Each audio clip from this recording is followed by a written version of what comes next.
I'm here to warn you about a growing threat to the laws and values of the United States from a group of religious extremists and fanatics. No, I'm not referring to so-called jihadists or Islamists or to creeping Sharia. I'm referring to what I like to call the Christian Taliban, those Bible-thumping fundamentalists who are bent on theocratizing the US government. There's the Attorney General of the United States, Mullah Jeff Sessions, who wants Sharia law, but of the biblical variety. Asked last week how the Trump administration could justify separating migrant kids from their parents at the border, Sessions said, I would cite you to the Apostle Paul and his clear and wise command in Romans 13 to obey the laws of the government because God has ordained the government for his purposes. Yeah, forget all the verses in the Bible that talk of love and compassion towards the less fortunate. No, obey the law according to Romans 13. The same verses of the Bible, incidentally, that were used to justify slavery.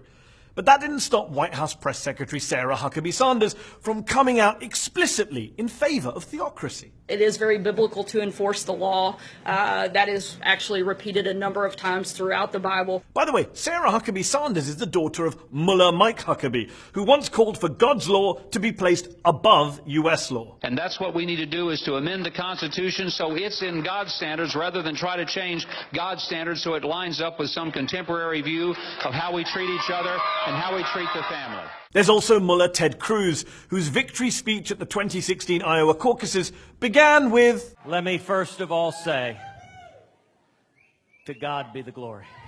That's basically Christian for Allahu Akbar! Imagine the reaction if a Muslim candidate for high office began his victory speech with Allahu Akbar! I'm just saying. Cruz has also said he's a Christian first and an American second. Can you imagine if, say, Congressman Keith Ellison said he was a Muslim first and an American second?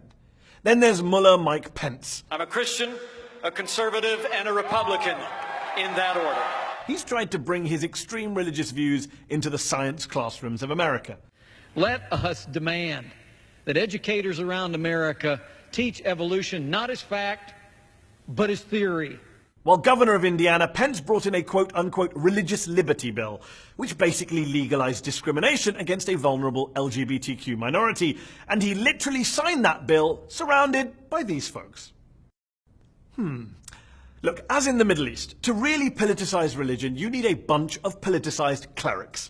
Caliph Donald Trump can call on some of America's finest to make the case for Christian supremacism, and to make the case for him, the divine case for an irreligious, thrice-married adulterer and former casino owner. There's Mullah Franklin Graham, who says the hand of God elected Trump. There's Mullah Robert Jeffress, who says God gave Trump the authority to take out Kim Jong-un. There's Mullah Jim Baker, who says we have to obey Trump because God had him elected. If that isn't the language of theocracy, of zealotry, then what is? And for those of you moderate Christians who are tearing your hair out at the sight of these Christian extremists distorting your precious faith to score political points and advance a narrow, intolerant, hate-filled agenda, all in the name of God and with the aid of Scripture, well, let me say on behalf of all your Muslim friends and neighbors, welcome to our world.